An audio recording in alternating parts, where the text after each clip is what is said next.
राधिका एक चंचल सी, बेपरवाह, बेफिक्र लड़की थी। राधिका को मायके में सारी चीजें आसानी से मिल जाती थी।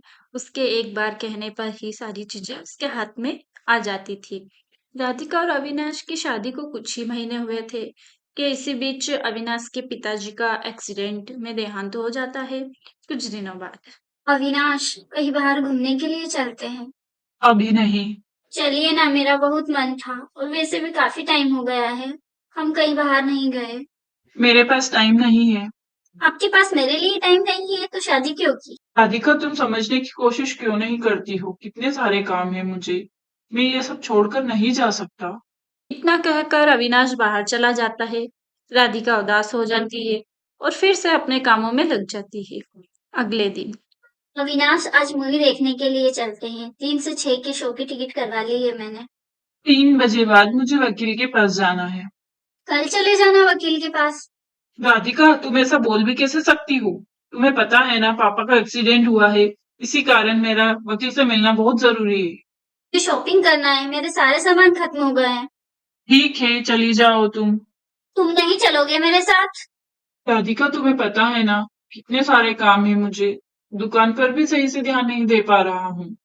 पापा होते तो वो सारे काम देख लेते, मुझे परेशानी ही नहीं होने देते। तुम्हें हर रोज काम ही करना था तो तुमने मुझसे शादी क्यों की? अविनाश कुछ नहीं बोलता है और दुकान पर चला जाता है। इधर अविनाश के बार बार मना करने पर गुस्से से आग बबूला राधिका अविनाश को बिना बताए मायके चली जाती है। अपनी मम्मी को सारी बातें बताती है और कहती है। मम्मी, मैं अविनाश के पास नहीं जाऊंगी। उसे मेरी फिक्र ही नहीं है, कोई परवाह ही नहीं है। ना बेटा, ऐसा नहीं बोलते। ऐसे गुस्से में फैसले नहीं लिए जाते हैं। मम्मी, एक बात हो तो मैं आपको बताऊं, अविनाश मेरी किसी भी बात को नहीं मानते हैं। सविता राधिका को समझाती है। बेटा, क्या तुम बता सकती हो, तुम्हारे घर की सारी जरूरतों को ध्यान में रखकर उनको पूरा कौन करता है? अविनाश। तुम्हारे खाने पीने की और पहनने ओढ़ने की जरूरतों को कौन पूरा करता है? अविनाश। तुम्हें किसी बात की कमी ना हो, तुम्हारा भविष्य सुरक्षित रहे, इसकी चिंता कौन करता है? अविनाश।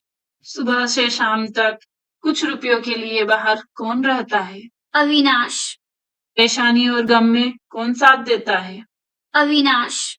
घर के गैस, बिजली, पानी, मकान, मरम्मत एवं रख रखाव, सुख सुविधाओं, दवाइयाँ, किराना, मनोरंजन, भविष्य के लिए बचत, बैंक, बीमा, अस्पताल, आस पड़ोस और ऐसी ही न जाने कितनी सारी जिम्मेदारियों को एक साथ लेकर कौन चलता है? अविनाश। बीमारी में तुम्हारा ध्यान और सेवा कौन करता है? अविनाश।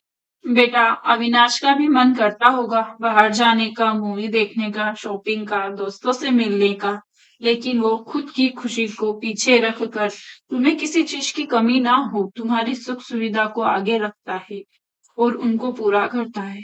बेटा, तुम्हारे साथ शॉपिंग पर नहीं गया तो इसका मतलब ये नहीं कि तुम अविनाश को छोड़ दोगी।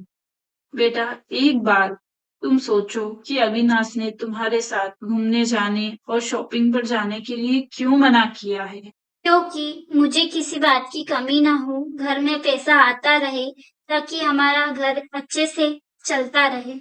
हाँ बेटा, अविनाश पर अभी अभी घर की सारी जिम्मेदारियां आई है। उसे भी बहुत सारी परेशानियों का सामना करना पड़ रहा होगा। बेटा, अविनाश को थोड़ा टाइम दो, सब कुछ सही हो जाएगा। मम्मी, आज आप ना होती तो मैं गलत फैसला ले लेती। अच्छा मम्मी, मैं चलती हूँ, अविनाश घर पर आने वाले होंगे। राधिका खुशी खुशी अपने घर चली जाती है और अविनाश के साथ खुशी से रहती है।